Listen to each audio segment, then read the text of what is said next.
예, 그걸 이제야 가져오면 어떡하니? 회의실 문이 열리자마자 시어머니의 날카로운 목소리가 쏟아졌습니다. 앞치마도 벗지 못한 채 며느리 한서윤은 서류를 들고 서 있었어요. 명문대 졸업장이 당연한 집안에서 그녀는 며느리가 아니라 식모였습니다. 그런 그녀 앞에서 독일 대기업과의 수천억 계약이 깨지기 직전이었습니다. 그때 서윤은 천천히 앞으로 걸어 나왔습니다. 제가 통역하겠습니다. 순간 비웃음이 터졌습니다. 올케 상황 파악 좀 해요. 고졸이 계약서를 보겠다고요? 하지만 무시당하던 며느리의 한마디에 수천억 계약의 판이 뒤집혔습니다. 도대체 그녀의 정체는 무엇일까요? 사연 시작 전 구독과 좋아요를 눌러주시고 어디서 듣고 계신지 댓글 남겨주시면 당신의 하루의 작은 기적이 깃들기를 바라겠습니다. 서울 도심 한복판이었어요. 사방이 유리와 철골로 가득한 고층 빌딩들 사이 그중 한 건물 15층에 자리한 회의실이었습니다. 엘리베이터 문이 열리는 순간부터 분위기가 달랐어요. 복도 바닥은 발소리조차 삼켜버릴 것 같은 두꺼운 카펫이 깔려 있었고 회의실 문은 묵직한 원목으로 만들어진 것이었습니다. 그 문을 열고 들어서면 통유리 너머로 서울 시내가 한눈에 내려다 보이는 전경이 펼쳐졌어요. 가을 햇살이 유리창을 비스듬히 타고 흘러들어와 하얀 테이블보 위에 은은하게 번지고 있었습니다. 긴 테이블 위에는 검은 양장 계약서 묶음이 가지런히 놓여 있었고 그 옆으로 비빔밥 도시락 샘플 6개가 줄지어 배치되어 있었어요. 투명한 포장 사이로 빨간 고추장 소스가 살짝 비쳐 보였고 시금치와 당근, 콩나물이 나란히 올라간 나물들이 색색이 곱게 담겨 있었습니다. 겉모양만 보면 정성이 가득한 흠잡을 데 없는 상품처럼 보였어요. 누가 봐도 공을 많이 들인 티가 났죠. 테이블 한쪽에는 독일 대기업 그룹에서 직접 날아온 대표단 5명이 자리를 잡고 앉아 있었습니다. 짙은 회색과 남색 정장 차림의 그들은 표정 하나 흐트러뜨리지 않은 채 조용히 앞을 바라보고 있었어요. 쓸데없는 말 한마디 없이도 어딘가 묵직하고 단단한 느낌이 드는 사람들이었습니다. 볼펜 하나도 반듯하게 테이블 위에 놓는 사람들이었어요. 그 맞은편 자리에는 시댁식품 회사 쪽 사람들이 앉아 있었습니다. 맨 가운데 상석에는 시어머니 박영자가 자리하고 있었어요. 짙은 자주색 정장에 진주 목걸이를 단정하게 갖춰 입은 모습이었습니다. 머리카락은 미용실에서 막 나온 것처럼 한 올도 흐트러짐 없이 세팅되어 있었어요. 오늘따라 유난히 등을 꼿꼿하게 세우고 앉아 있었습니다. 평소에도 자부심이 대단한 분이셨는데 오늘은 그 자부심이 얼굴 전체에서 넘쳐 흘렀어요. 명문대 집안이라는 자긍심, 오늘 이 자리를 오래 준비해왔다는 뿌듯함, 그리고 반드시 성공시키겠다는 의지가 한데 섞여 있었습니다. 사위 이준석이 자리에서 일어서며 먼저 입을 열었어요. 이 제품은 유럽 시장에 바로 적용 가능한 완성형입니다. 현지 소비자 조사도 이미 마쳤고요. 독일에서 몇 년을 공부하고 돌아온 사람답게 발음도 또렷하고 자세도 흐트러짐이 없었습니다. 자료를 넘기는 손놀림도 능숙했어요. 시어머니가 흡족한 얼굴로 독일 측 대표를 향해 미소를 지으며 말을 보탰습니다. 저희 사위가 독일에서 직접 유학까지 한 사람이에요. 딸도 명문대 출신이고요. 이번 계약은 믿고 맡기셔도 됩니다. 딸 수지는 그 옆에서 흐뭇하게 웃고 있었습니다. 이준석은 여유롭게 고개를 끄덕이며 설명을 이어갔어요. 회의실 분위기는 한껏 부드럽고 자신만만했습니다. 독일 측 책임자가 천천히 손을 뻗어 도시락 포장을 열었어요. 고추장 향이 회의실 안으로 은은하게 퍼졌습니다. 그는 젓가락을 들어 나물을 한 젓가락 집어 올렸어요. 천천히 입에 넣고 씹었습니다. 잠시 후 말없이 젓가락을 내려놓았어요. 그것으로 끝이었습니다. 더는 짚지 않았어요. 회의실 안이 순식간에 조용해졌습니다. 시어머니의 미소가 굳기 시작했어요. 임원 한 명이 살짝 헛기침을 했습니다. 독일 측 수행원들이 서로 눈빛을 주고받았어요. 그 시선이 어딘지 모르게 무거웠습니다. 독일 측 책임자가 계약서 쪽으로 시선을 천천히 옮겼어요. 그리고 계약서 중간쯤을 손끝으로 짚으며 입을 열었습니다. 이건 음식 문제가 아닙니다. 이 조건대로 진행되면 문제가 생겼을 때 책임이 전부 기사 쪽으로 집중됩니다. 저희는 이런 구조로는 계약하지 않습니다. 회의실 분위기가 완전히 달라졌어요. 임원들이 서로 눈치를 살폈고 시어머니 얼굴에서 혈색이 빠져나갔습니다. 이준석이 황급히 몸을 앞으로 기울이며 말했어요. 그건 과도하게 해석하신 겁니다. 저희 의도와는 다릅니다. 독일 측 책임자는 짧게 고개를 저었습니다. 그리고 계약서를 덮었어요.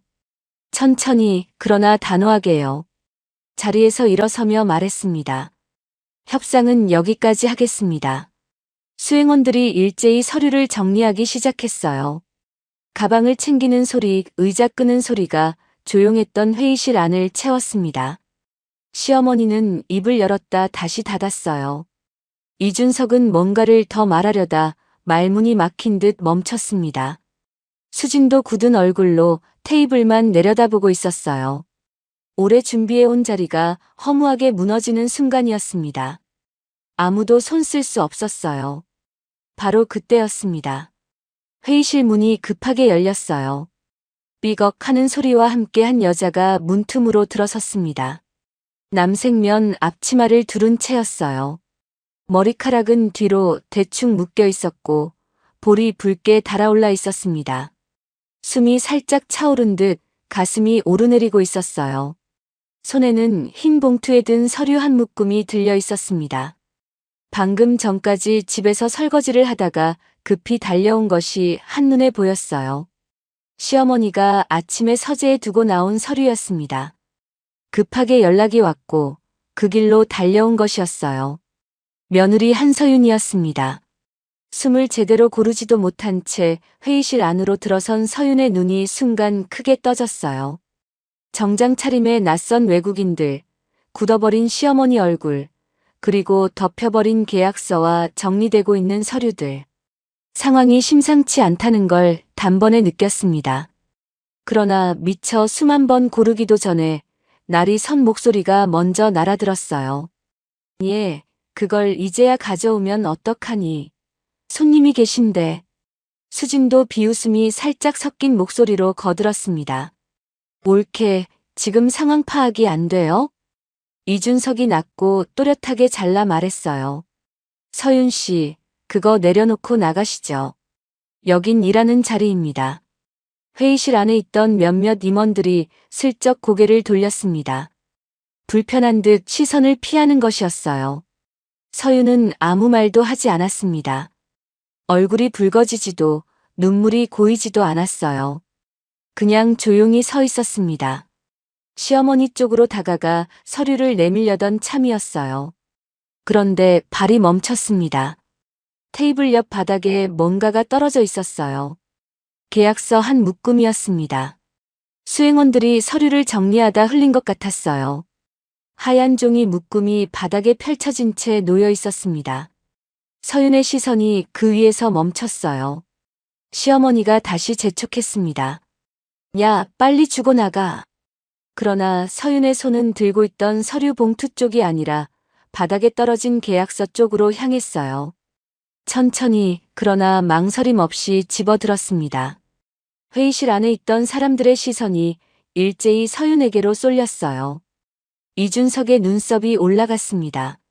수진이 눈을 크게 떴어요. 시어머니는 말문이 막힌 듯 입을 열지 못했습니다. 독일 측 수행원 한 명은 가방을 챙기다 손을 멈추고 서윤을 바라보았어요. 정리되던 손길들이 하나둘 멈춰섰습니다. 서윤의 손이 아주 미세하게 떨리고 있었어요. 그녀는 계약서를 조용히 펼쳤습니다. 서윤이 계약서를 집어드는 순간이었어요. 회의실 안에 있던 모든 사람의 시선이 일제히 그녀에게로 쏠렸습니다. 방금 전까지 가방을 챙기던 손들이 멈췄고 서류를 정리하던 수행원들도 동작을 멈췄어요. 누가 신호를 준 것도 아닌데 회의실 전체가 잠깐 숨을 참는 것 같았습니다. 서윤은 여전히 앞치마를 두른 채였어요. 머리카락은 고무줄 하나로 뒤로 대충 묶여 있었고 다른 박질로 달려온 탓에 볼은 아직도 붉게 달아올라 있었습니다. 반듯한 정장 차림의 사람들이 가득한 회의실 안에서 남색면, 앞치마를 두른 서윤의 모습은 한눈에 봐도 이질적이었어요. 마치 다른 세상에서 잘못 들어온 사람처럼 보였습니다. 그러나 서윤의 눈은 흔들리지 않았어요. 바닥에서 집어든 계약서를 두 손으로 조심스럽게 받쳐들고 첫 장을 천천히 펼쳐보기 시작했습니다. 이준석이 가장 먼저 반응했어요. 한 발짝 앞으로 다가서며 낮고 단호한 목소리로 말했습니다. 서윤 씨, 그거 놓으세요. 지금 당장요. 서윤은 잠깐 동작을 멈췄어요. 그러나 손을 놓지 않았습니다. 계약서에서 눈을 떼지 않은 채 그대로 서 있었어요. 이준석의 눈썹이 더 올라갔습니다. 평소 같으면 고개를 숙이고 바로 물러났을 텐데 오늘은 달랐어요. 뭔가가 달랐습니다. 수진이 자리에서 몸을 앞으로 기울이며 목소리를 높였어요. 올케, 지금 상황 파악이 안 돼요? 얼마나 중요한 자리인지 알기나 해요? 시어머니도 더 참지 못하고 날이 선 목소리로 쏘아붙였습니다. 예, 거기서 왜 그걸 건드려? 어서 내려놔. 그러나 서윤은 고개를 들지 않았어요. 계약서 위를 훑는 눈길이 한 줄 한 줄 천천히 내려가고 있었습니다. 법률 용어와 숫자들이 뒤섞인 빼곡한 내용이었어요. 전문가들도 꼼꼼히 살펴봐야 할 만큼 복잡한 문서였습니다. 그런데 서윤의 눈은 멈추지 않았어요. 이준석이 한 발 더 다가왔습니다. 이번에는 목소리를 더 낮게 깔았어요. 낮은 목소리였지만 회의실 안에 있는 사람이라면 누구나 들을 수 있는 크기였습니다. 그가 천천히 또렷하게 말했어요. 고졸이 이 계약서를 본다고요? 이건 전문가들도 몇 번씩 따져봐야 하는 문서입니다. 읽지도 못할 걸 왜 잡고 계신 겁니까?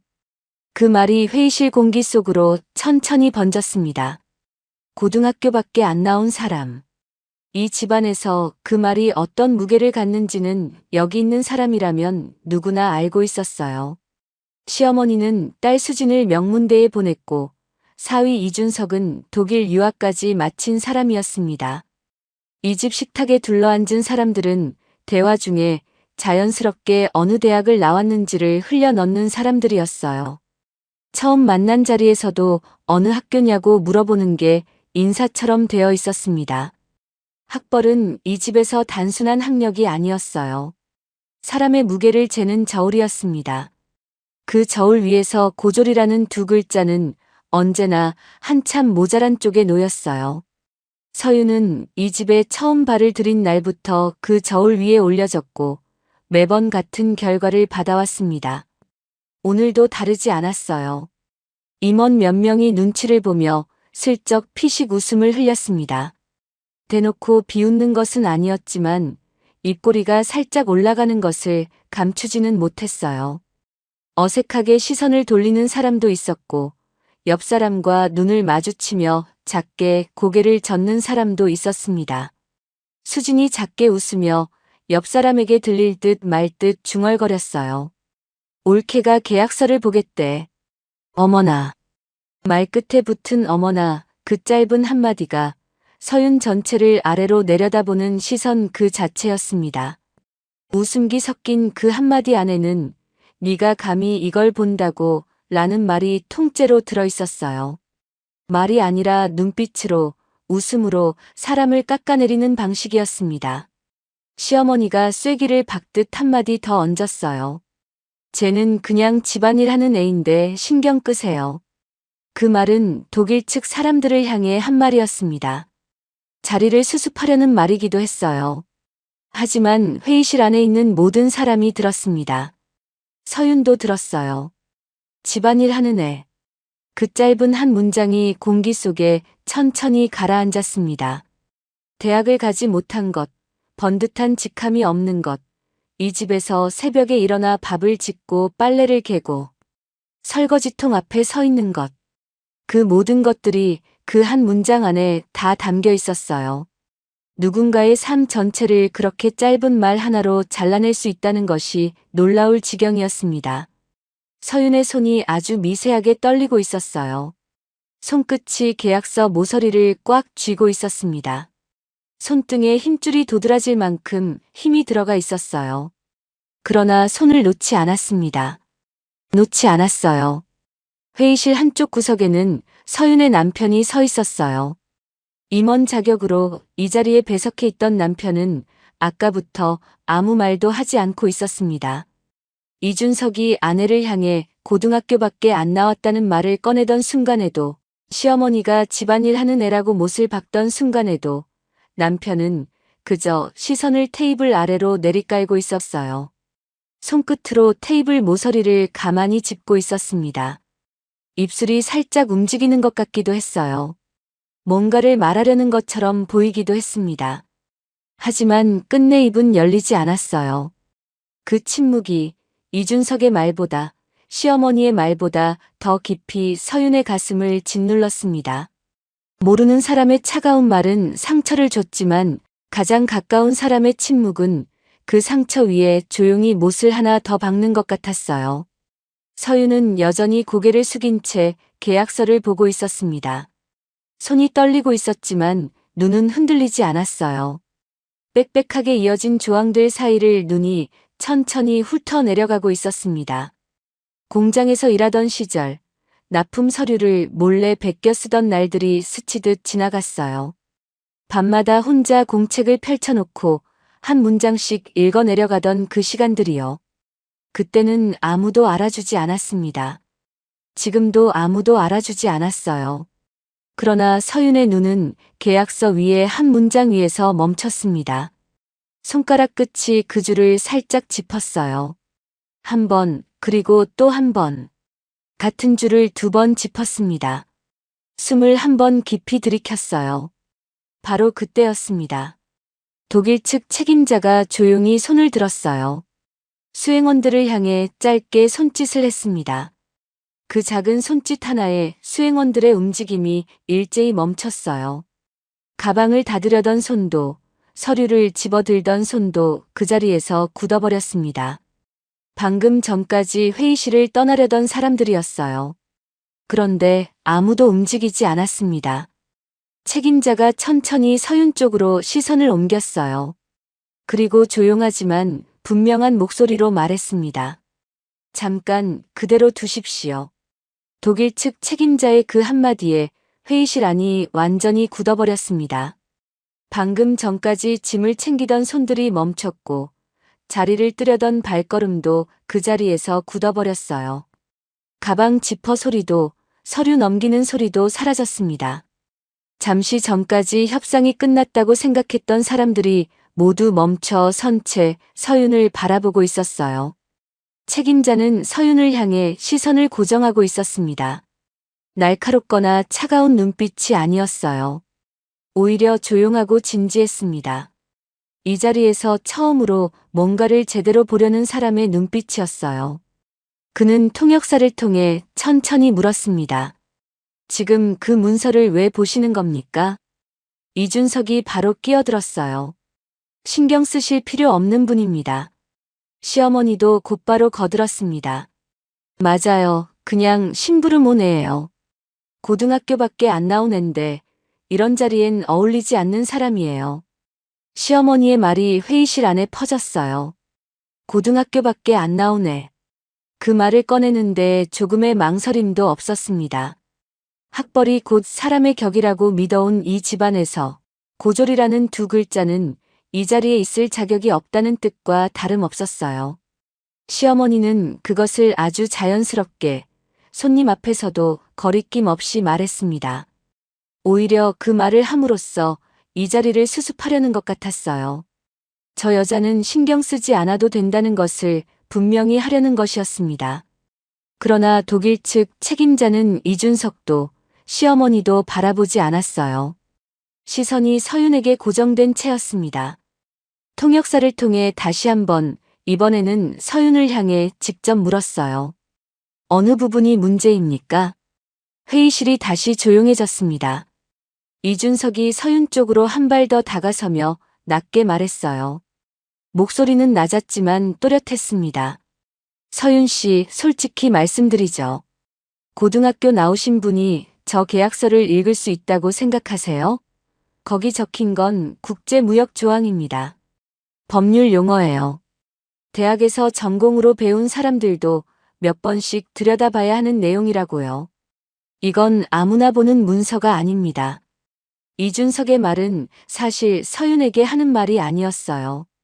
독일 측 사람들에게 들으라고 하는 말이었습니다. 고등학교밖에 나오지 않은 사람, 집안일이나 하는 사람, 이 자리와는 아무 관계없는 사람이라는 것을 못 박으려는 것이었어요. 이 여자의 말은 듣지 않아도 된다는 것을 분명히 하려는 것이었습니다. 독일에서 유학까지 한 자신이 바로 이 자리의 전문가라는 것을 다시 한번 세우려는 것이기도 했어요. 임원 한 명이 작게 헛기침을 했습니다. 수지는 손으로 입을 가리며 고개를 옆으로 돌렸어요. 불편한 것인지 웃음을 참는 것인지 알 수 없는 표정이었습니다. 서윤은 이준석을 바라보지 않았어요. 아무 말도 하지 않은 채 계약서 위에 시선을 고정하고 있었습니다. 손가락 끝이 특정 문장 위에서 멈춰 있었어요. 공장에서 납품 서류를 들여다보던 그 손가락이었습니다. 퇴근 후 혼자 공장 휴게실 구석에 앉아 독일어 사전을 찾아가며 한 문장씩 베껴 쓰던 그 손가락이었어요. 아무도 시키지 않았고 아무도 알아주지 않던 시간들이었습니다. 그 시간들이 조용히 쌓여서 지금 이 손끝에 와 있었어요. 그때였습니다. 독일 측 책임자가 수행원에게 독일어로 짧게 뭔가를 말했어요. 수행원이 서윤 쪽을 바라보며 독일어로 조심스럽게 물었습니다. 계약서의 어느 항목을 보고 있느냐는 뜻이었어요. 통역사가 그 말을 받아 한국어로 옮기려고 입을 여는 순간이었습니다. 서윤이 먼저 말했어요. 제가 통역하겠습니다. 회의실 안이 순간 굳었습니다. 아무도 예상하지 못한 말이었어요. 이준석의 표정이 단번에 굳었고 수진의 눈이 크게 떠졌습니다. 시어머니는 입을 열려다 그대로 멈췄어요. 방금 전까지 고등학교밖에 안 나온 애라고 이런 자리에 어울리지 않는 사람이라고 했던 며느리가 통역을 하겠다고 나선 것이었습니다. 서윤은 독일 측 수행원을 향해 독일어로 천천히 말을 이어갔어요. 유창하지는 않았습니다. 문장이 매끄럽지 않은 곳도 있었고 잠깐 멈추는 곳도 있었어요.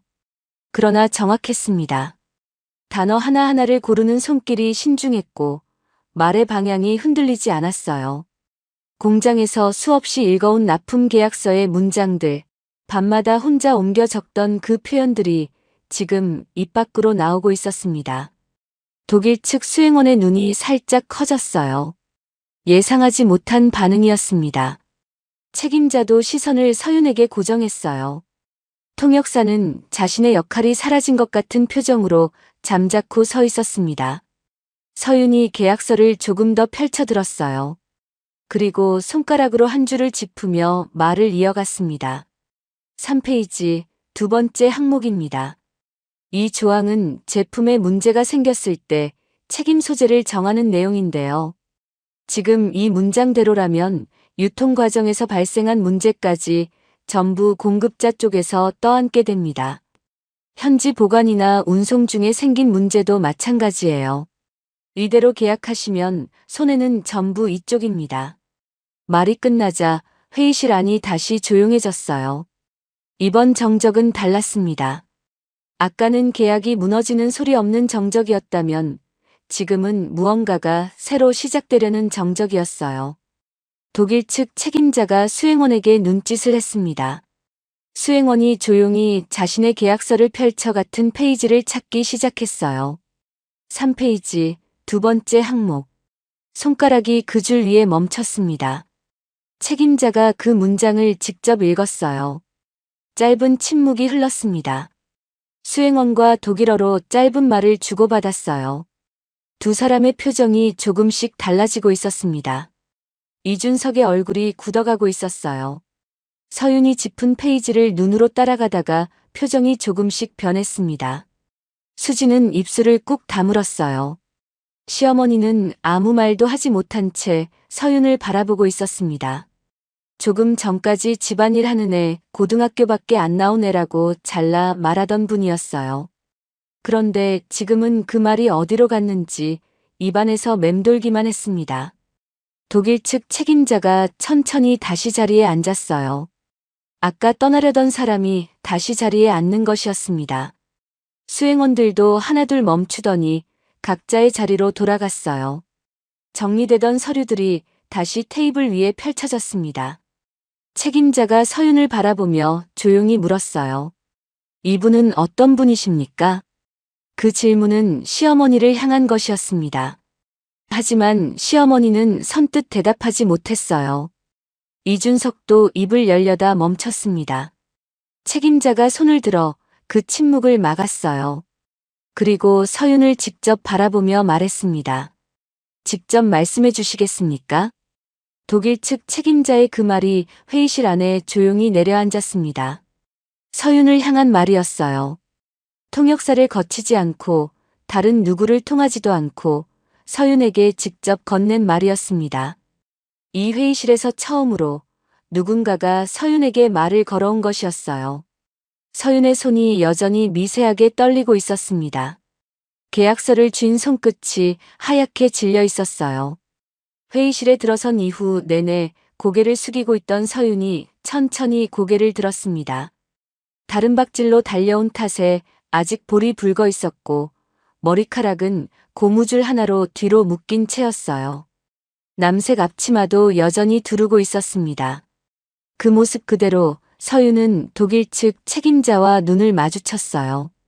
회의실에 들어선 이후 처음으로 누군가의 눈을 제대로 바라보는 순간이었습니다. 바로 그 순간이었어요. 시어머니가 소리쳤습니다. 야, 그거 당장 내려놔. 내가 몇 번을 말하니. 목소리가 날카롭게 갈라졌어요.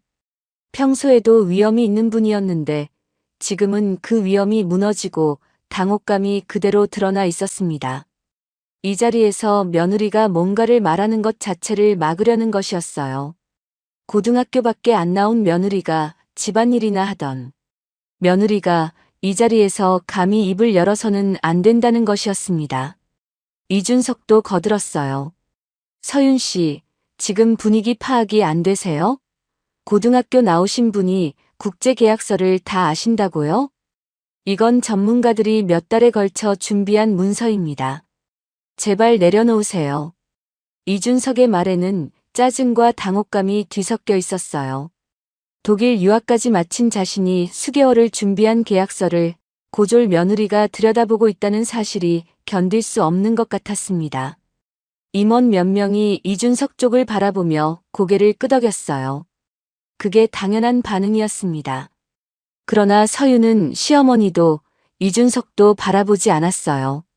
숨을 한번 깊이 들이켰습니다. 가슴이 천천히 올라갔다 내려왔어요. 눈을 잠깐 감았다가 떴습니다. 그리고 입을 열었어요. 이 조항은 잘못됐습니다. 회의실 안이 정적에 휩싸였습니다. 아무도 말을 하지 않았어요. 이준석도 수진도 시어머니도 순간 굳어버렸습니다. 서윤의 목소리는 크지 않았어요. 떨리지도 않았습니다.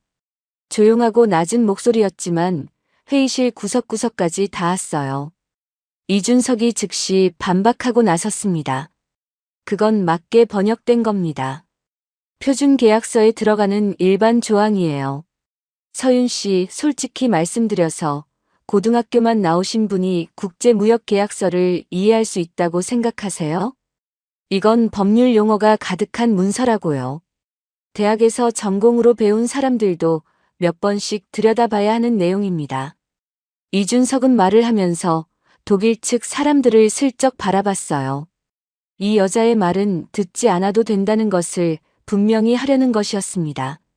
독일 유학을 마친 자신이 바로 이 자리의 전문가라는 것을 다시 한번 세우려는 것이기도 했어요. 수진도 한마디 보탰습니다. 옳게 제발요. 지금 상황을 더 어렵게 만들지 마세요. 서윤은 그 말들을 듣고 있었어요. 다 들렸습니다. 그러나 고개를 돌리지 않았어요. 계약서를 손에 든 채 3페이지 두 번째 항목을 다시 짚었습니다. 손가락이 특정 문장 위에 멈췄어요. 여기 보시면요. 서윤이 말을 이었습니다. 제품 인도 이후 발생하는 모든 손실에 대한 책임이 공급자에게 있다고 적혀 있습니다. 현지에서 보관하다 생긴 문제도, 운송 중에 생긴 문제도 전부 저희 쪽이 책임을 지는 구조예요. 유럽 현지 유통망에서 뭔가 잘못되면 그 피해는 고스란히 이쪽으로 돌아옵니다. 이대로 계약하시면 손해입니다. 말이 끝나자 회의실 안이 다시 조용해졌어요. 화를 낸 것이 아니었습니다. 목소리를 높인 것도 아니었어요. 흥분하거나 떨지도 않았습니다. 알고 있는 것을 그냥 말했어요. 사실을 말했습니다. 그 담담함이 오히려 더 깊이 박혔어요. 공장에서 혼자 밤마다 들여다보던 납품 계약서의 문장들이 그 순간 떠올랐습니다. 관리자가 소리치던 그날이 떠올랐어요. 문장 하나가 잘못되면 다 날아간다던 그 말이요. 그날 이후 서윤은 계약서의 구조를 몸으로 익혔습니다. 학교에서 배운 것이 아니었어요. 책상 앞에 앉아 공부한 것도 아니었습니다. 물건이 반품되고 납품이 뒤집히고 그 뒤처리를 몸으로 겪으면서 익힌 것이었어요. 대학 졸업장은 없었지만 그 시간들이 쌓여서 지금 이 손끝에 와 있었습니다. 독일 측 책임자가 수행원과 눈을 마주쳤어요. 수행원이 조용히 자신의 계약서를 펼쳐 같은 페이지를 찾기 시작했습니다. 3페이지, 두 번째 항목. 손가락이 그 줄 위에 멈췄어요. 책임자가 그 문장을 직접 읽었습니다. 짧은 침묵이 흘렀어요. 수행원과 독일어로 짧은 말을 주고받았습니다. 그 말이 오가는 동안 회의실 안은 숨소리조차 들리지 않았어요. 이준석의 얼굴에서 자신감이 조금씩 빠져나가고 있었습니다. 서윤이 짚은 문장을 눈으로 따라가다가 미간이 살짝 좁혀졌어요. 뭔가를 확인하려는 듯 계약서를 다시 들여다봤습니다. 수지는 입술을 꾹 다물고 테이블 위를 내려다보고 있었어요. 시어머니는 뭔가를 말하려는 듯 입을 여닫기를 반복했지만 말이 나오지 않았습니다. 독일 측 책임자가 천천히 고개를 끄덕였어요. 그리고 서윤을 바라보며 통역사를 통해 물었습니다.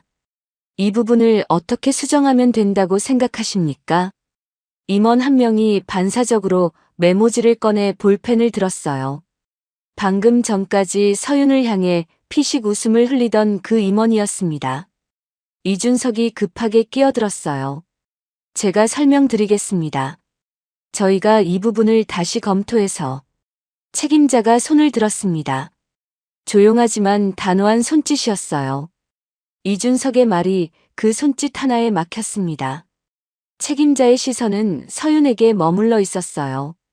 서윤이 계약서를 다시 펼쳤습니다. 손이 떨리고 있었지만 눈은 흔들리지 않았어요.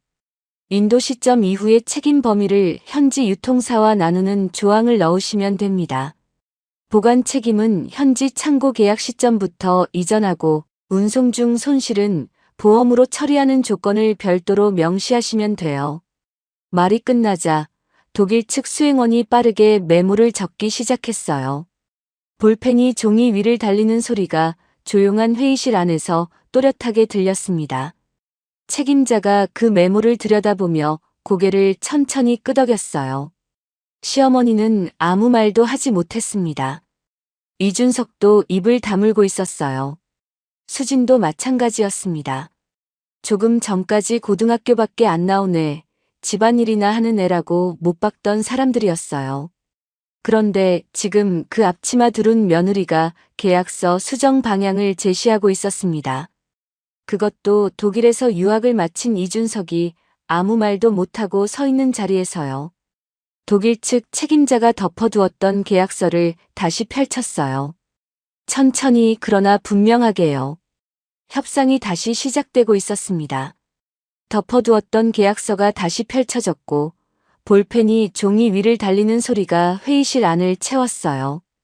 독일 측 수행원들이 하나둘 자리로 돌아와 앉았고 아까까지 다치려던 가방들이 다시 테이블 위에 올라왔습니다. 분위기가 완전히 달라져 있었어요. 그 모든 장면을 서윤은 조용히 바라보고 있었습니다. 회의실 한쪽에 서 있는 서윤의 모습은 아까와 달라진 게 없었어요. 남색 앞치마를 두른 채였고 머리카락은 여전히 고무줄 하나로 묶여 있었습니다. 손에 들린 계약서만 없었다면 방금 부엌에서 나온 사람처럼 보였을 것이었어요. 그러나 회의실 안 분위기는 완전히 달라져 있었습니다. 아무도 서윤에게 나가라고 말하지 않았어요. 이준석도 수진도 시어머니도 그냥 굳은 얼굴로 자리를 지키고 있었습니다. 이준석은 팔짱을 낀 채 한쪽에 서 있었어요. 독일 유학까지 마친 자신이 수개월을 준비한 계약 자리에서 고등학교밖에 나오지 않은 며느리가 협상의 흐름을 바꿔놓은 것이었습니다. 그 사실이 얼굴에 그대로 드러나 있었어요. 수지는 아무 말도 하지 못한 채 테이블만 내려다보고 있었습니다. 시어머니는 가끔 서윤 쪽을 바라봤다가 시선을 돌렸어요. 조금 전까지 고등학교밖에 안 나왔다고 집안일이나 하는 애라고 잘라 말하던 분이었는데 지금은 그 말이 어디로 갔는지 입을 열지 못하고 있었습니다. 서윤의 시선이 창밖으로 잠깐 흘렀어요. 통유리 너머로 서울 시내가 내려다 보이고 있었습니다. 가을 햇살이 건물 사이로 비스듬히 흘러내리고 있었어요. 그 햇살을 바라보는 서윤의 눈 속으로 오래된 기억 하나가 천천히 떠올랐습니다. 아주 오래전 일이었어요. 서윤이 12살이던 해 늦가을이었습니다. 그 해에 어머니가 돌아가셨어요. 서윤이 태어난 지 얼마 되지 않아 어머니는 이미 집을 떠났고 서윤은 어머니 얼굴을 제대로 기억하지 못했습니다. 그러니 어머니의 빈자리보다는 그 소식을 전해 듣던 날 할아버지의 표정이 더 오래 기억에 남았어요. 할아버지는 아무 말도 하지 않으셨습니다. 그냥 서윤의 손을 꼭 잡고 한참 동안 앉아 계셨어요. 그 손이 얼마나 거칠고 따뜻했는지 서윤은 지금도 잊지 못했습니다. 할아버지는 서울 변두리 시장 골목에서 작은 반찬 가게를 하셨어요. 가게라고 해도 냉장고 2대와 좁은 진열대가 전부인 공간이었습니다. 새벽 4시면 일어나 시장에서 재료를 사오시고 5시부터 조리를 시작하셨어요. 멸치볶음, 깻잎 무침, 두부조림, 콩나물 무침. 날마다 같은 반찬들이었지만 할아버지는 한 번도 대충 만드신 적이 없었습니다. 양념 비율 하나하나를 꼼꼼하게 맞추셨고 색깔이 예쁘게 나오도록 불 조절도 늘 신경 쓰셨어요. 서윤은 학교가 끝나면 곧장 가게로 갔습니다. 가방을 진열대 옆 구석에 내려놓고 할아버지가 메어주신 앞치마를 두르고 할아버지 옆에 섰어요. 손님이 오면 봉지에 담아드리고 거스름 돈을 계산하고 빈통을 씻어 말리는 것이 서윤의 몫이었습니다. 또래 친구들이 학원을 다니고 학교 끝나고 분식집에 모여있을 시간에 서윤은 가게 앞 좁은 의자에 앉아 숙제를 했어요. 불평한 적은 없었습니다. 당연한 일이라고 생각했어요. 고등학교 1학년 때였습니다. 담임 선생님이 서윤을 따로 불렀어요. 성적이 좋으니 대학을 생각해봐야 한다고 했습니다. 장학금 제도도 있다고 한번 알아보자고 했어요. 서윤은 그 말을 들으면서 고개를 끄덕였습니다. 그러나 집으로 돌아오는 버스 안에서 그 생각을 조용히 접었어요. 할아버지가 무릎을 자꾸 주무르신다는 것을 알고 있었습니다. 가게 문을 닫고 나서 혼자 파스를 붙이신다는 것도 알고 있었어요. 가게 매출이 줄어드는 달에는 할아버지가 반찬 통계수를 슬쩍 줄이신다는 것도 알고 있었습니다. 대학 이야기를 꺼낼 수 있는 집이 아니었어요. 고등학교 3학년 봄이었습니다. 친구들이 수능 준비로 분주할 때였어요. 서윤은 학교 도서관 구석에 혼자 앉아 취업 공고를 들여다보고 있었습니다. 선생님이 다가와 무엇을 보느냐고 물었어요. 서윤이 솔직하게 대답하자 선생님은 잠깐 말을 잇지 못했습니다. 그러다 조용히 말했어요. 너는 대학을 가도 될 만한 아이인데. 서윤은 고개를 숙이고 웃었습니다. 감사합니다. 그리고 더 이상 그 이야기를 하지 않았어요. 졸업식 날은 조용히 끝났습니다. 꽃다발을 들고 온 가족들이 운동장에 가득했어요. 사진을 찍고 서로 안아주고 눈물을 훔치는 사람들이 곳곳에 있었습니다. 서윤은 졸업장을 받아들고 혼자 걸어 나왔어요. 할아버지는 가게를 비울 수 없으셨거든요. 섭섭하지 않았냐고 물으면 서윤은 아니라고 했을 것입니다. 할아버지가 가게를 지키는 것이 서윤을 위한 일이라는 것을 알고 있었으니까요. 졸업 다음 날 서윤은 식품 공장에 취직 서류를 냈습니다. 면접관이 물었어요. 대학은 안 가나요? 서윤이 대답했습니다. 지금은 일을 해야 합니다. 면접관은 더 묻지 않았어요. 그 짧은 침묵이 서윤에게는 익숙한 것이었습니다. 고등학교밖에 안 나온 사람을 바라보는 그 잠깐의 침묵이요. 그 시선을 서윤은 이미 여러 번 받아온 터였어요. 공장 첫 출근 날이었습니다. 컨베이어 벨트 앞에 서자 소음이 귀를 먹먹하게 만들었어요. 열기가 온몸을 감쌌습니다. 하루 종일 같은 동작을 반복하는 일이었어요. 선배 직원이 말했습니다. 그냥 시키는 대로만 해. 생각하려고 하면 더 힘들어. 서윤은 고개를 끄덕였어요. 그러나 생각하는 것을 멈추지 않았습니다. 수출용 식품 포장 라인에 배치되면서 서윤은 처음으로 외국어가 적힌 라벨과 납품 서류를 접하게 됐어요. 무슨 뜻인지 전혀 알 수 없었습니다. 그러나 그것이 중요한 것이라는 것은 알 수 있었어요. 쉬는 시간에 동료들이 모여 이야기를 나눌 때 서윤은 혼자 구석에 앉아 그날 다루었던 서류의 문장들을 공책에 옮겨 적었습니다. 집에 돌아와서는 낡은 독일어 사전을 펼쳐 한 단어씩 찾아보았어요. 사전이 너무 낡아서 글씨가 흐린 곳은 손가락으로 짚어가며 읽었습니다. 그러던 어느 날이었어요.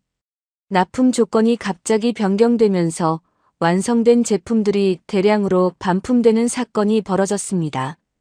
공장 안이 발칵 뒤집혔어요. 관리자가 소리쳤습니다. 계약서 문장 하나 잘못 보면 이렇게 다 날아간다고. 문장 하나야, 문장 하나. 그 말이 서윤의 귀에 꽂혔어요. 문장 하나. 서윤은 그날 이후 공책에 적는 문장의 수를 2배로 늘렸습니다. 밤마다 반복해서 읽었어요. 처음에는 무슨 뜻인지 몰라 답답했던 문장들이 조금씩 이해되기 시작했어요. 구조가 보이기 시작했습니다. 어떤 조항이 어떤 책임을 만들어내는지, 어떤 문장이 어느 쪽에 유리하게 작용하는지가 눈에 들어오기 시작했어요. 누가 시킨 것도 아니었습니다. 알아주는 사람도 없었어요. 고등학교밖에 나오지 않은 공장 직원이 계약서 문장을 공부하고 있다는 것을 안다면 비웃을 사람이 더 많았을 것입니다. 그러나 서윤은 멈추지 않았어요. 그 시간들이 조용히 아무도 모르게 쌓여가고 있었습니다. 현재의 서윤이 다시 회의실 안으로 돌아왔어요. 창밖을 바라보던 시선이 천천히 테이블 위로 내려왔습니다. 독일 측 수행원이 수정된 조항을 다시 읽어 내려가고 있었어요. 책임자가 그 내용을 꼼꼼히 들여다보고 있었습니다. 서윤은 계약서를 손에 든 채 그 자리에 서 있었어요. 손이 아직도 미세하게 떨리고 있었습니다. 그러나 눈은 흔들리지 않았어요. 할아버지의 거칠고 따뜻한 손이 다시 떠올랐습니다. 새벽 4시에 일어나 반찬을 만들던 그 손이요. 화려하지 않아도, 누가 알아주지 않아도 제 할 일을 다 하던 그 손이었어요. 서윤은 그 손을 닮고 싶었습니다. 지금 이 순간도 그 손과 다르지 않았어요. 현재의 회의실로 돌아온 서윤의 눈앞에는 다시 펼쳐진 계약서와 독일 측 사람들의 진지한 얼굴들이 있었어요. 협상은 계속되고 있었습니다. 독일 측 책임자가 수행원과 조용히 몇 마디를 나눴어요. 수행원이 노트북을 열고 뭔가를 확인하기 시작했습니다. 서류 넘기는 소리, 키보드 두드리는 소리가 회의실 안을 조용히 채웠어요. 그 소리들 사이로 책임자가 서윤을 향해 다시 물었습니다. 수정 조항을 반영하면 계약 구조가 어떻게 달라지는지 설명해 주시겠습니까? 이준석이 끼어들려고 몸을 앞으로 기울였어요. 그러나 책임자의 시선은 서윤에게 고정되어 있었습니다. 이준석은 결국 입을 다물고 물러섰어요. 서윤이 계약서를 펼쳐들었습니다. 손이 여전히 미세하게 떨리고 있었지만 목소리는 흔들리지 않았어요. 인도 시점 이후의 책임을 구간별로 나누시면 됩니다. 공장 출고까지는 저희 쪽 현지 창고 있고 이후부터는 유통사 쪽으로 책임을 구분하는 거예요. 운송 중 손실은 별도 보험 조항으로 처리하시면 양쪽 모두 리스크를 줄일 수 있습니다.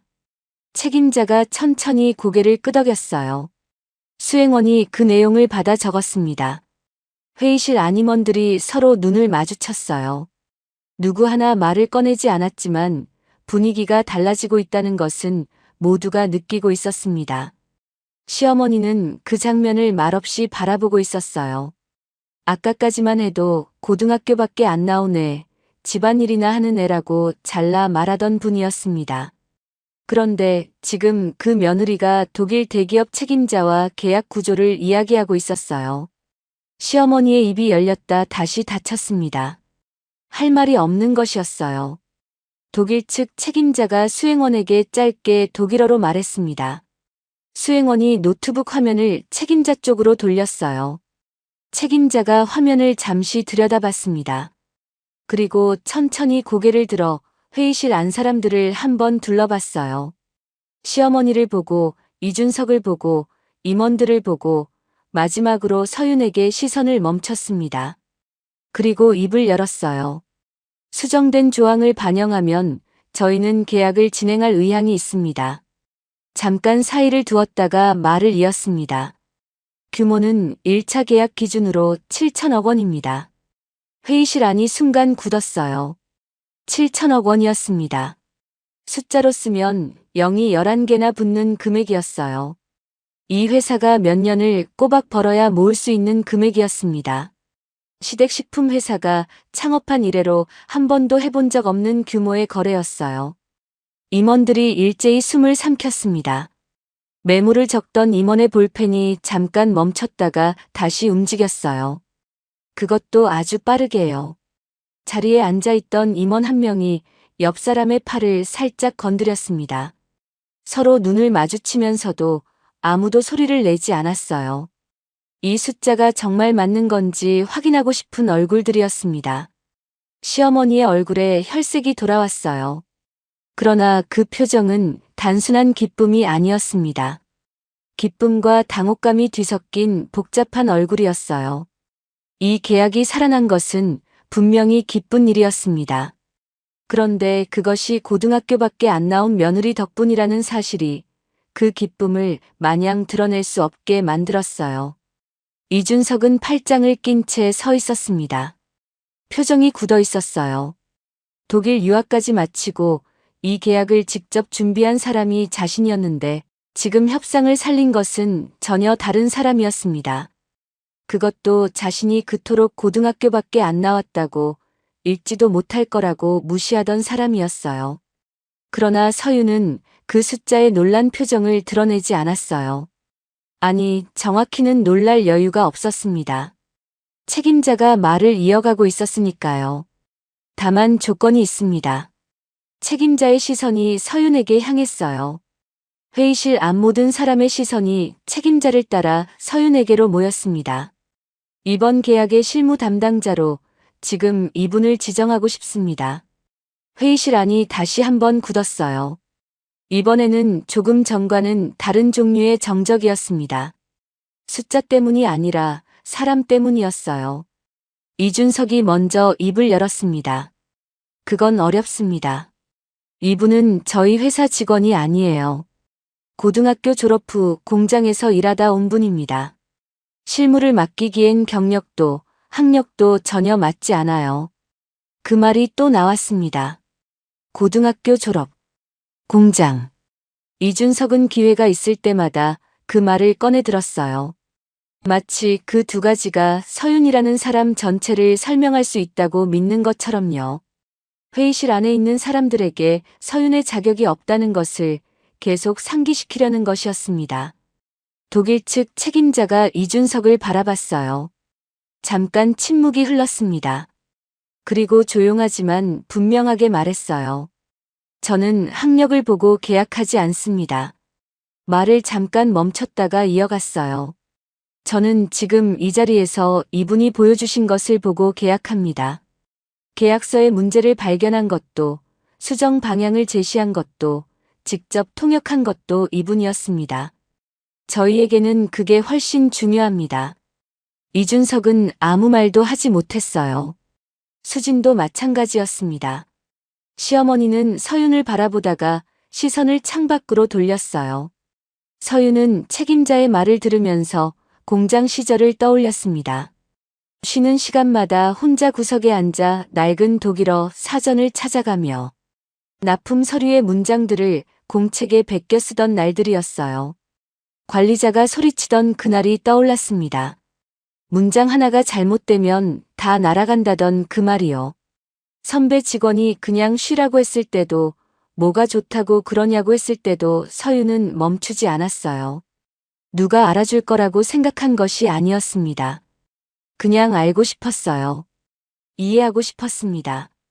그 시간들이 아무도 모르게 쌓여서 지금 이 자리에 와 있었어요. 7천억 원짜리 계약서를 앞에 두고 독일 대기업 책임자와 마주 선 이 자리예요. 서윤은 천천히 입을 열었습니다. 저는 이 회사 직원이 아닙니다. 잠깐 침묵이 흘렀어요.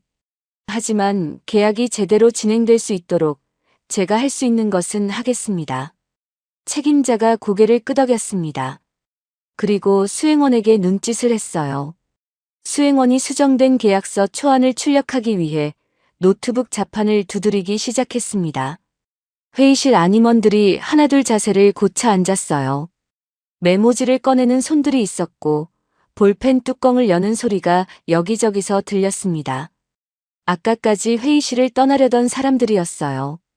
지금은 아무도 일어날 생각을 하지 않았습니다. 시어머니가 서윤을 바라봤어요. 아까와는 다른 눈빛이었습니다. 처음 보는 것을 보는 것 같은 눈빛이었어요. 오랫동안 같은 집에 살면서도 한 번도 제대로 본 적 없는 사람을 이제야 보는 것 같은 눈빛이었습니다. 그러나 시어머니는 아무 말도 하지 않았어요. 그 눈빛으로 잠시 서윤을 바라보다가 천천히 시선을 돌렸습니다. 서윤은 그 시선을 느꼈어요. 그러나 고개를 돌리지 않았습니다. 계약서 위에 시선을 고정한 채 책임자의 다음 말을 기다리고 있었어요. 손이 아직도 미세하게 떨리고 있었습니다. 그러나 눈은 흔들리지 않았어요. 수정된 계약서 초안이 프린터에서 나오는 소리가 회의실 안을 채웠습니다. 종이가 한 장씩 나올 때마다 회의실 안 공기가 조금씩 달라졌어요. 아까까지 짐을 챙기던 사람들이 이제는 테이블 위에 서류를 펼쳐놓고 꼼꼼히 들여다보고 있었습니다. 독일 측 수행원이 출력된 초안을 책임자 앞에 내려놓았어요. 책임자가 그것을 천천히 펼쳤습니다. 돋보기를 꺼내 들고 한 줄 한 줄 읽어 내려갔어요. 수행원도 옆에서 같은 페이지를 함께 들여다봤습니다. 두 사람 사이에 독일어로 짧은 말이 몇 번 오갔어요. 진지하고 차분한 대화였습니다. 서윤은 테이블 한쪽에 서 있었어요. 앞치마는 여전히 두르고 있었고 머리카락은 아직도 고무줄 하나로 묶여 있었습니다. 다른 박질로 달려온 게 얼마 되지 않았는데 지금 이 자리에서 가장 오래 서 있는 사람이 되어 있었어요. 다리가 조금 아팠습니다. 그러나 자리를 떠날 수 없었어요. 이준석은 팔짱을 낀 채 회의실 구석에 서 있었습니다. 아까보다 더 안쪽으로 물러나 있었어요. 처음 회의가 시작될 때 테이블 맨 앞에 서서 자료를 펼치고 설명을 이어가던 사람이었는데 지금은 아무도 그를 바라보지 않았습니다. 수진도 자리에 앉아 있었지만 말이 없었어요. 시어머니만 가끔 책임자 쪽을 바라보다가 서윤 쪽을 바라봤다가 했습니다. 뭔가를 말하고 싶은 것 같기도 했는데 끝내 입을 열지 않았어요. 책임자가 초안을 다 읽고 나서 고개를 들었습니다. 서윤을 바라봤어요. 3페이지 수정 조항 확인했습니다. 한 가지만 더 여쭤봐도 되겠습니까? 서윤이 고개를 끄덕였어요. 운송 중 손실에 대한 보험 조항인데요. 보험사 지정 방식을 공급자 측에서 먼저 제안하는 것으로 되어 있습니다. 이 부분 양측이 협의해서 지정하는 방식으로 바꿀 수 있겠습니까? 서윤이 잠깐 계약서를 들여다봤어요. 손가락이 해당 조항 위에서 멈췄습니다. 그리고 천천히 말했어요. 가능합니다. 협의 기간을 계약 체결 후 30일 이내로 명시하면 될 것 같습니다. 책임자가 고개를 끄덕였습니다. 수행원이 받아 적었어요. 이준석이 그 장면을 바라봤습니다. 입술이 살짝 움직였어요. 뭔가를 말하려는 것 같았습니다. 그러나 끝내 입을 열지 않았어요. 말을 꺼내봤자 지금 이 흐름 안에서 자신이 낄 자리가 없다는 것을 알고 있는 것 같았습니다. 수행원이 수정사항을 반영해서 초안을 다시 정리하기 시작했어요. 노트북 자판 소리가 빠르게 이어졌습니다. 회의실 안임원들이 하나둘 앞으로 몸을 기울였어요. 메모지에 뭔가를 적는 손들이 있었고 조용히 계산기를 꺼내 숫자를 확인하는 사람도 있었습니다. 7천억 원. 그 숫자가 이 방 안에 있는 모든 사람의 머릿속에 들어앉아 있었어요. 임원들 입장에서는 이 계약 하나로 회사의 앞날이 달라질 수도 있는 금액이었습니다. 그것이 방금 전까지 파기될 뻔했다가 살아났어요. 그것도 앞치마 두른 며느리 한 명 덕분에요. 수정된 초안이 다시 출력됐습니다. 수행원이 책임자 앞에 내려놓았어요. 책임자가 마지막으로 한 번 더 읽어 내려갔습니다. 이번에는 돋보기를 내려놓고 읽었어요. 천천히 그러나 막힘없이 읽어 내려갔습니다. 그리고 마지막 페이지에서 멈췄어요. 책임자가 만년필을 꺼냈습니다. 묵직한 검은색 만년필이었어요. 뚜껑을 열고 마지막 페이지 서명란 위에 천천히 사인을 했습니다. 만년필이 종이 위를 긁는 소리가 조용한 회의실 안에서 또렷하게 들렸어요. 그 소리가 멈추는 순간 회의실 안 분위기가 달라졌습니다. 시어머니가 숨을 내쉬는 소리가 들렸어요. 임원 한 명이 옆 사람의 어깨를 가볍게 두드렸습니다. 조용한 안도감이 회의실 안을 천천히 채웠어요. 계약이 체결됐습니다. 7천억 원짜리 유럽 수출 계약이었어요. 서윤은 그 순간을 조용히 바라봤습니다. 박수를 치거나 기뻐하거나 하지 않았어요. 그냥 그 자리에 서서 만년필이 종이 위에 남긴 사인을 바라봤습니다. 손이 아직도 미세하게 떨리고 있었어요. 다리도 아팠습니다. 배도 고팠어요. 아침부터 아무것도 먹지 못했으니까요. 설거지를 하다 달려온 것이었으니까요. 그러나 이상하게도 눈물이 나오지 않았습니다. 슬프지도 않았고 그렇다고 통쾌하지도 않았어요. 그냥 조용했습니다. 해야 할 일을 했다는 느낌이었어요. 독일 측 책임자가 자리에서 일어서며 서윤에게 손을 내밀었습니다. 악수를 청하는 것이었어요. 서윤이 그 손을 잡았습니다. 책임자가 말했어요. 오늘 함께 해주셔서 감사합니다. 서윤이 조용히 고개를 숙였습니다. 독일 측 사람들이 하나둘 자리에서 일어섰어요. 코트를 챙기고 가방을 들고 서로 인사를 나눴습니다.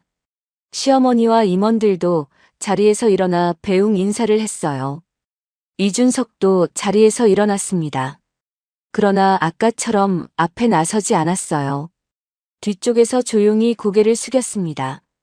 독일 측 사람들이 회의실 문을 나서면서 마지막으로 서윤을 한 번 더 바라봤어요. 책임자가 나가면서 짧게 말했습니다. 연락 기다리겠습니다. 문이 닫혔어요. 회의실 안에 남은 사람들이 잠깐 그 자리에 서 있었습니다. 문이 닫힌 자리를 바라보다가 하나둘 시선을 거뒀어요. 누군가 작게 안도의 숨을 내쉬었습니다. 임원 한 명이 서류를 정리하기 시작했어요. 시어머니가 서윤을 바라봤습니다. 뭔가를 말하려는 것 같았어요. 입이 살짝 열렸습니다. 그러나 말이 나오지 않았어요. 아까처럼 예라고 부를 수도 없었고, 그렇다고 다른 말을 꺼내기도 어려운 것 같았습니다. 결국 시어머니는 시선을 돌렸어요. 이준석은 테이블 위에 남아있는 서류들을 정리하기 시작했습니다. 아무 말도 하지 않았어요. 수진도 자리에서 일어나 가방을 챙겼습니다. 옳게 라는 말도 없었어요. 서윤은 손에 들고 있던 계약서를 조용히 테이블 위에 내려놓았습니다. 앞치마 끝으로 손을 한번 닦았어요. 그리고 자신이 들고 왔던 흰 봉투를 다시 집어들었습니다. 시어머니가 서재에 두고 온 서류였어요. 처음부터 그것을 전하러 온 것이었습니다. 서윤이 시어머니 쪽으로 다가가 조용히 봉투를 내밀었어요. 시어머니가 그것을 받았습니다. 두 사람의 손이 잠깐 같은 봉투를 잡고 있었어요. 시어머니가 서윤의 손을 보다가 눈을 들어 서윤의 얼굴을 바라봤습니다. 서윤도 시어머니를 바라봤어요. 짧은 순간이었습니다. 서윤이 먼저 눈을 내리깔고 한 발 물러섰어요. 그리고 조용히 고개를 숙이고는 회의실 문 쪽으로 걸어갔습니다. 아무 말도 하지 않았어요. 뒤를 돌아보지도 않았습니다. 문이 열렸다가 닫혔어요. 서윤이 나간 자리에 남은 사람들이 잠시 아무 말도 하지 못했습니다. 회의실 안이 조용했어요. 통유리 너머로 가을 햇살이 여전히 비스듬히 흘러들어오고 있었습니다. 회의실 문이 닫히고 나서도 한동안 아무도 말을 하지 않았어요. 통유리 너머로 가을 햇살이 여전히 비스듬히 흘러들어오고 있었고 테이블 위에는 방금 전 서명이 끝난 계약서가 놓여 있었습니다. 7천억 원짜리 계약서였어요. 그 종이 위에 만년필로 새겨진 서명이 아직 마르지도 않았을 시간이었습니다. 임원들이 먼저 움직이기 시작했어요. 서류를 정리하고 노트북을 닫고 가방을 챙겼습니다. 누군가 작게 휴 하고 숨을 내쉬었어요. 긴장이 풀리는 소리였습니다. 계약이 파기될 뻔한 자리에서 이렇게 마무리됐으니 안도감이 드는 것은 당연한 일이었어요. 그러나 그 안도감이 채 가라앉기도 전이었습니다. 시어머니가 가방을 챙기며 가볍게 말을 꺼냈어요. 휴, 그래도 잘 됐네. 다행이야. 수진이 그 말을 받았습니다. 그러게요. 하마터면 큰일 날 뻔했어요. 이준석이 테이블 위 서류를 정리하며 낮게 말했어요. 뭐, 결과적으로는 됐으니까요. 운이 좋았던 거죠. 운이 좋았던 것. 그 한마디였습니다. 서윤이 계약서의 문제를 짚어내고 수정 방향을 제시하고 직접 통역까지 하면서 협상을 살려놓은 것이었는데 이준석의 입에서 나온 말은 그것이었어요. 마치 서윤이 한 일이 아무것도 아닌 것처럼 그냥 운 좋게 자리에 있었던 사람처럼 말하는 것이었습니다. 시어머니가 고개를 끄덕이며 거들었어요. 그러게. 고등학교밖에 안 나온 애가 뭘 알겠어. 그냥 운 좋게 맞아떨어진 거지 뭐. 수진이 작게 웃으며 말했습니다. 올케가 계약서를 안다고요? 공장에서 서류 좀 봤다고 아는 척한 거죠. 그 말들이 회의실 안에 아무렇지도 않게 퍼졌어요. 마치 방금 전 있었던 일을 처음부터 없었던 것으로 만들어버리려는 것 같았습니다. 이 집안의 논리에서는 고등학교밖에 나오지 않은 사람이 한 일은 실력이 아니어야 했어요. 그것은 그냥 운이어야 했고 우연이어야 했습니다. 실력은 명문대를 나온 사람들의 것이었으니까요. 임원 한 명이 그 말을 들으면서 잠깐 시선을 내리깔았어요. 뭔가를 말하려는 것 같기도 했습니다.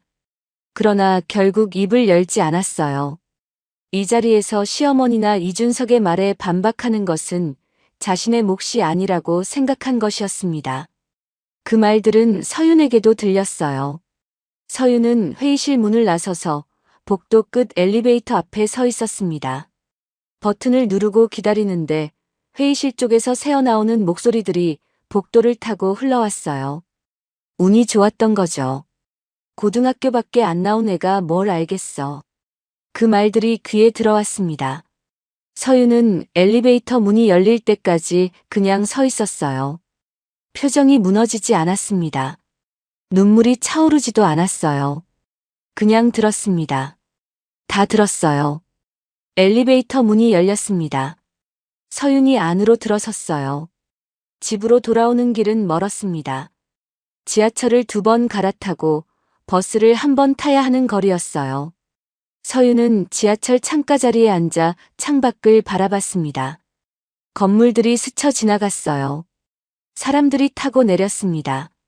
서윤은 그 모든 것을 바라보면서 아무 생각도 하지 않으려 했어요. 그러나 생각은 멈추지 않았습니다. 운이 좋았던 거죠. 그 말이 자꾸 귀 안에서 맴돌았어요. 그날 저녁 시댁 식탁에 온 가족이 둘러앉았습니다. 계약이 성사됐으니 분위기가 좋을 것 같았는데 실제로는 그렇지 않았어요. 이준석은 식사 내내 말이 없었습니다. 수지는 스마트폰을 들여다봤어요. 시어머니만 가끔 임원한테 전화가 왔다. 기자들이 취재 요청을 해왔다며 들뜬 목소리로 말했습니다. 계약이 성사된 것을 자랑스러워하는 목소리였어요. 그러나 그 자랑스러움 속에 서윤의 이름은 한 번도 나오지 않았습니다. 서윤은 아침부터 아무것도 먹지 못했어요. 설거지를 하다 급히 달려간 것이었으니까요. 식탁에 음식을 다 올리고 나서야 자리에 앉을 수 있었습니다. 밥 한 숟갈을 입에 넣었어요. 그런데 시어머니가 국그릇을 들여다보며 말했습니다. 예, 국이 좀 싱겁네. 서윤이 조용히 일어나 부엌으로 갔어요. 소금을 가져와 국에 넣었습니다. 그리고 다시 자리에 앉았어요. 아무도 그것을 당연하지 않게 여기지 않았습니다. 당연한 일이었으니까요. 이 집에서 서윤의 자리는 그것이었어요. 밥을 짓고 국을 끓이고 부족하면 채우는 사람이었습니다. 오늘도 그랬어요. 7천억 원짜리 계약을 살리고 돌아온 날도 그랬습니다. 식사가 끝나고 서윤이 설거지를 하는 동안 남편은 소파에 앉아 텔레비전을 켰어요. 시어머니는 방으로 들어가셨고 수진과 이준석은 코트를 챙겨 먼저 나갔습니다. 현관문이 닫히는 소리가 들렸어요. 집안이 조용해졌습니다. 서윤은 혼자 설거지통 앞에 서 있었어요. 수도꼭지를 틀었습니다. 물이 쏟아지는 소리가 부엌 안을 채웠어요. 그릇을 하나씩 씻어 엎었습니다. 아침에 설거지를 하다 급히 달려갔으니 그 사이 쌓인 그릇까지 더해져 양이 꽤 됐어요. 서윤은 말없이 하나씩 씻었습니다. 설거지를 마치고 나서 행주로 손을 닦았어요. 부엌 형광등이 환하게 켜져 있었습니다. 싱크대 위에는 방금 씻어 엎어놓은 그릇들이 줄지어 있었어요. 서윤은 그것들을 잠깐 바라보다가 천천히 불을 껐습니다. 방으로 들어온 서윤은 침대가에 앉았어요. 남편이 텔레비전 소리를 줄이며 방으로 들어왔습니다. 서윤이 눈을 들어 남편을 바라봤어요. 남편이 잠깐 서윤을 바라보다가 말했습니다. 오늘 일은 어머니한테 너무 내색하지 마. 괜히 분위기 어색해지니까. 그 말이었어요. 수고했다는 말도 대단하다는 말도 아니었습니다. 내색하지 말라는 말이었어요. 오늘 네가 한 일을 드러내지 말라는 것이었습니다. 이 집 분위기를 위해서 그냥 조용히 있어 달라는 것이었어요. 서윤은 아무 말도 하지 않았습니다. 남편이 불을 끄고 자리에 누웠어요. 얼마 지나지 않아 고른 숨소리가 들렸습니다. 남편은 금방 잠이 든 것 같았어요. 서윤은 어둠 속에서 눈을 뜬 채 누워 있었습니다. 천장을 바라봤어요. 아무것도 보이지 않는 어둠이었습니다. 바깥에서 가끔 차 지나가는 소리가 들렸어요. 집안은 조용했습니다. 그 조용함 속에서 서윤은 오래, 아주 오래 생각했어요. 이 집에서 보낸 시간들이 천천히 지나갔습니다. 처음 이 집에 들어오던 날이 떠올랐어요. 시어머니가 처음으로 예라고 부르던 날이 떠올랐습니다. 고등학교밖에 안 나왔다는 말을 처음 들었던 날도 떠올랐어요. 그리고 오늘 운이 좋았던 거죠. 라는 말이 마지막으로 지나갔습니다. 새벽이 되기 전이었어요. 서윤이 조용히 자리에서 일어났습니다. 방 한쪽 구석에 있는 옷장을 열었어요. 손이 천천히 움직이기 시작했습니다. 옷가지들을 하나씩 꺼내 개기 시작했어요. 소리가 나지 않도록 아주 조용히요. 남편의 숨소리는 여전히 고르게 이어지고 있었습니다. 서윤이 짐을 싸기 시작하는 것이었어요. 이 집을 나가기로 결심한 것이었습니다. 새벽빛이 창문 아래로 가늘게 스며들기 시작할 무렵이었어요. 서윤은 옷장 앞에 무릎을 꿇고 앉아 낡은 여행 가방 하나에 짐을 담고 있었습니다. 소리가 나지 않도록 천천히 아주 조심스럽게 옷가지를 개어 넣었어요. 남편의 숨소리는 여전히 고르게 이어지고 있었습니다. 서윤은 그 숨소리를 들으면서 손을 멈추지 않았어요. 챙긴 것은 많지 않았습니다. 옷 몇 벌, 속옷, 세면도구, 그리고 공책 몇 권이었어요. 공장에서 일하던 시절부터 적어온 공책들이었습니다. 납품 계약서의 문장들을 베껴 쓰고 독일어 단어들을 찾아 적고 조항의 구조를 그림으로 그려놓은 공책들이었어요. 버릴 수 없었습니다. 그것만은 꼭 챙겼어요. 가방을 닫고 나서 서윤은 잠깐 방 안을 둘러봤습니다. 이 방에서 보낸 시간들이 눈앞을 스쳐 지나갔어요. 그러나 오래 바라보지 않았습니다. 가방을 들고 조용히 방문을 열었어요. 현관 앞에서 운동화 끈을 묶었습니다. 손이 조금 떨렸어요. 운동화 끈을 다 묶고 나서 잠깐 그 자리에 서 있었습니다. 집안이 조용했어요. 시어머니 방에서도 아무 소리가 나지 않았습니다. 서윤은 현관문 손잡이를 잡았어요. 천천히 돌렸습니다. 문이 소리 없이 열렸어요. 서윤이 밖으로 나갔습니다. 그리고 문을 조용히 닫았어요. 그것으로 끝이었습니다. 서윤이 집을 나온 뒤 시댁에서는 한동안 아무 일도 없는 것처럼 지나갔어요. 비빔밥 도시락 제품이 유럽 현지 유통망을 타기 시작했고 회사 안팎이 기대감으로 들떠 있었습니다. 임원들이 회의를 열고 홍보 자료를 만들고 유럽 현지 반응을 기다렸어요. 그러나 한 달이 지나면서 이상한 소식들이 들어오기 시작했습니다. 현지에서 보내온 첫 번째 보고서였어요. 판매량이 예상보다 훨씬 낮다는 내용이었습니다. 처음에는 유통 초기라 그럴 수 있다고 봤어요.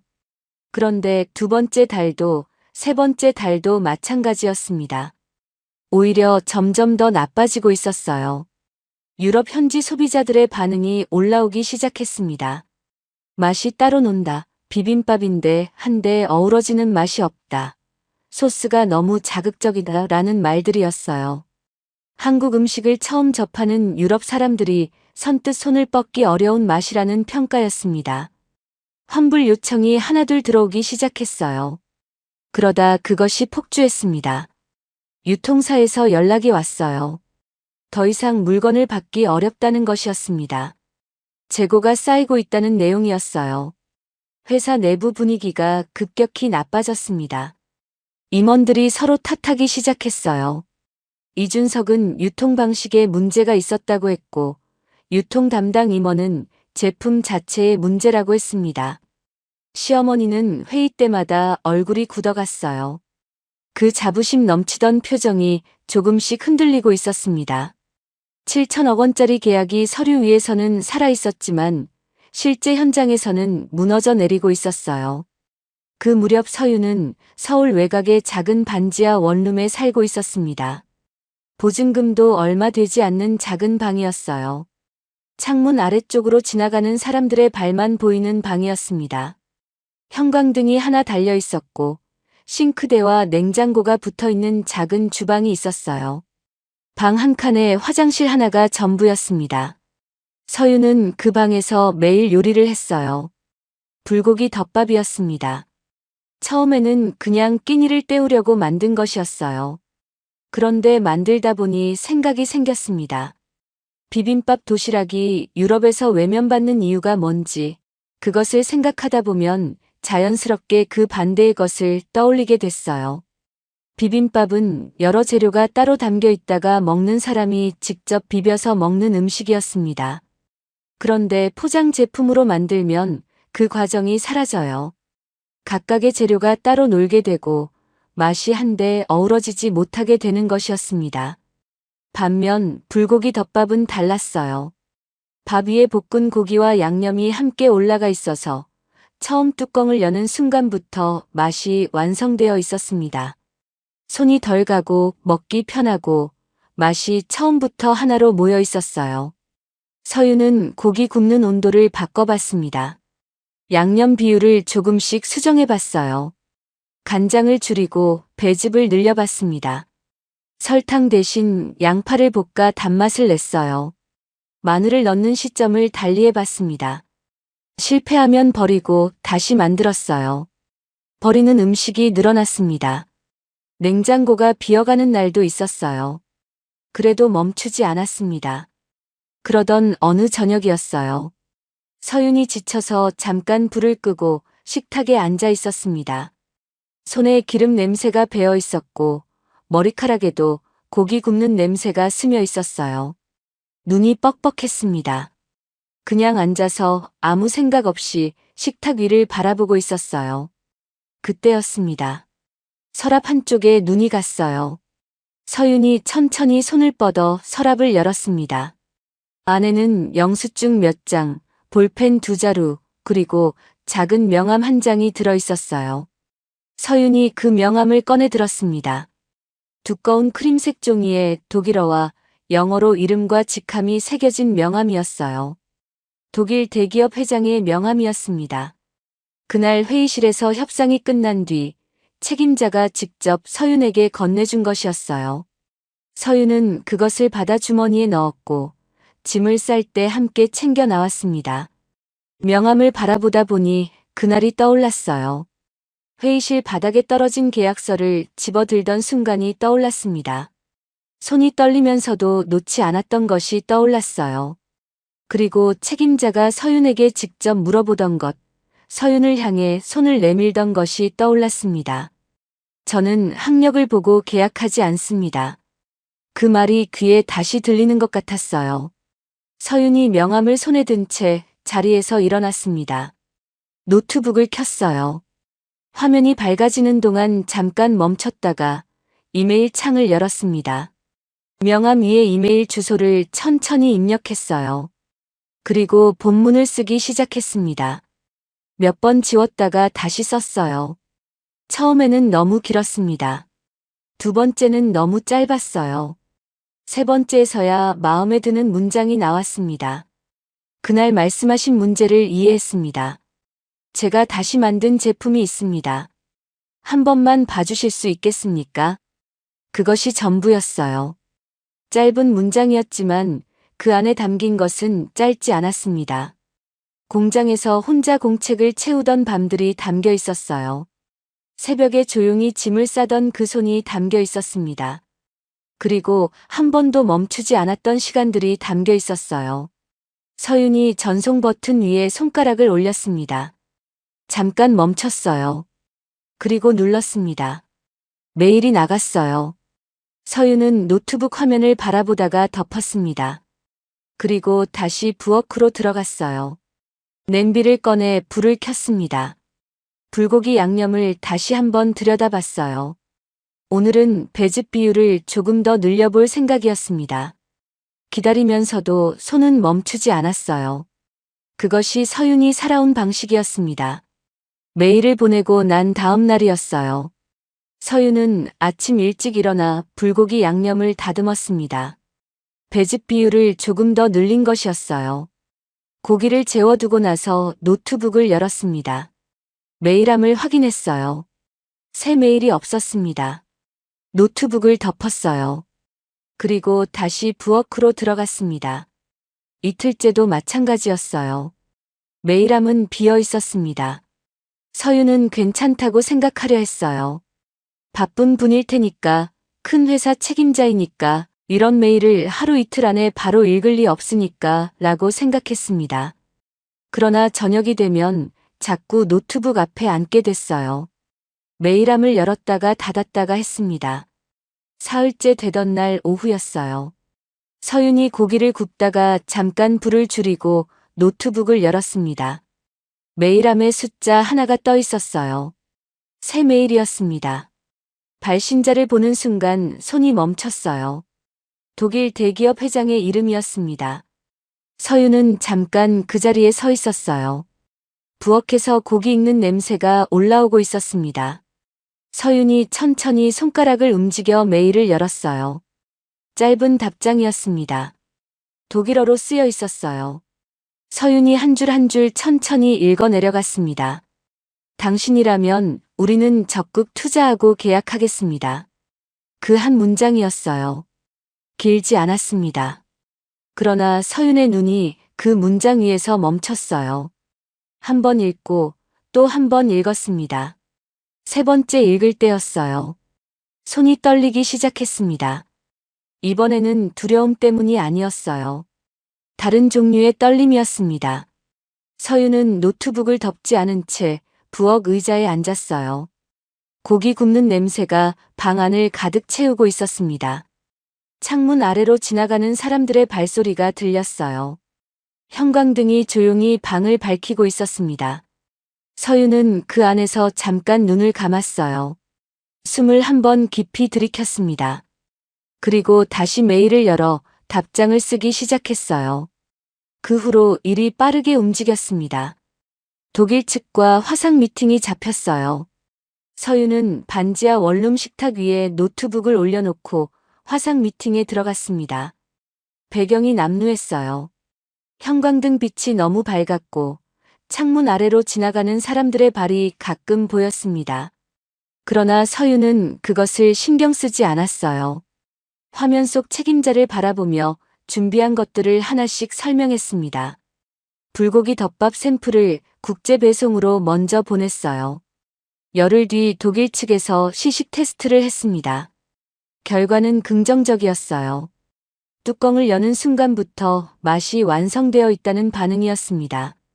자극적이지 않고 균형이 잡혀 있다는 평가였어요. 처음 한국 음식을 접하는 사람도 거부감 없이 먹을 수 있겠다는 말도 있었습니다. 계약이 체결됐어요. 서윤의 불고기 덮밥이 유럽 현지 유통망에 오르기 시작했습니다. 처음에는 조용했어요. 그러나 한 달이 지나면서 달라지기 시작했습니다. 온라인에서 후기가 올라오기 시작했어요. 먹기 편하다, 맛이 부드럽다, 또 사고 싶다는 반응들이었습니다. 그 후기들이 퍼지면서 재구매가 늘었어요.